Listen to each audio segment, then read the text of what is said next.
خبر ایران د پخوانی حکومت امنیتي ځواکونو تجهیزات طالبان تسلیم کړي. نور حال را سره په ویډیو کې وګورئ. په سلامونو محرکلی کوم ایران ټول هغه پوځي وسایل چې پخوانی حکومت وروسته میاشتو کې د امنیتي ځواکونو لوري دغه هیواد ته وړل شوي و طالبان تسلیم کړي دي.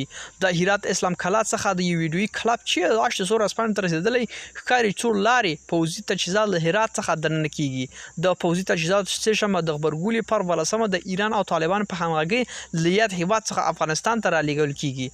د پخوانی حکومت وروستي ورځو کې پر مهال د هرات کې ډېر پخوانی امنیتي ځواکونه او جهادي مشران له پوځي تجهیزات سره ایران ته تللي وو، خو دغه پوځي تجهیزات له وسلې، ماهوي او رینجر موټر و چې ایران نه وړل شوي وو. ملګرو دا به زموږ چمتو شوي ویډیو که ستاسو دې ویډیو په اړه کوم نظر پیشنهاد لرئ موږ سره په کومنټونو کې شریک کړئ او د لا ښکلو ویډیوګانو لپاره له موږ سره پاتې شئ. تر بیا ښې چارې.